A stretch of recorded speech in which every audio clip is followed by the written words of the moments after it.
Zingkar at trangin thalak ngai bok chu han keu le ta ta chuang ka mu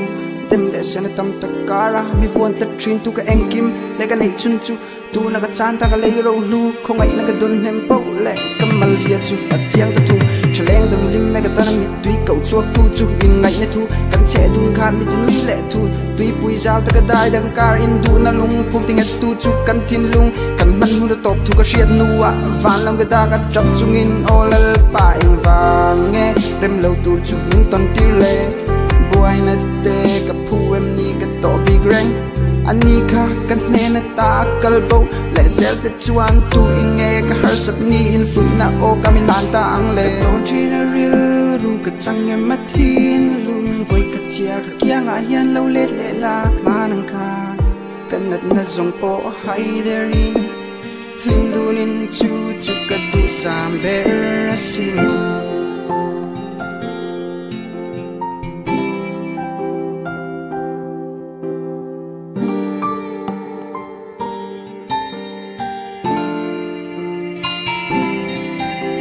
kan nei chung ka chan lal pa kan ngai ani kan nun lui kha be don na buai na zong zong bul tran na ka soi mai phal lo kan lim ni ne lam khan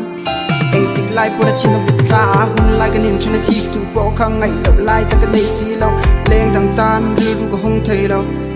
ui re a ka in chan ka thei tho lo suang tu na chau chu na ni neng khan om tung chu mi phal sak mi tui neng ka sun ta so na ka dong nga eng fa nge ngui reng chung ngai kun reng ni cha ve tho sin lim ve te ti thei dang nga om lo sin azu ngai na chuan tra na chau eng tik lai po ka be dong big lo ma se mo ka chak lo ni in fu tu reng re ka nei to lo tra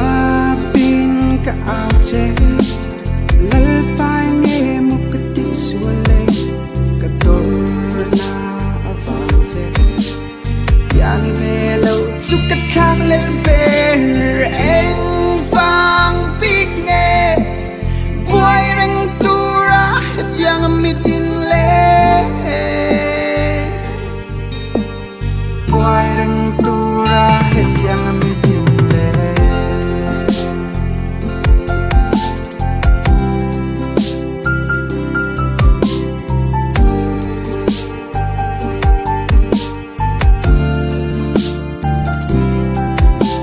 ka ton train a real ru ka chang em ma thin lung voi ka chia ka kya nga hian lo let le la ma nang khan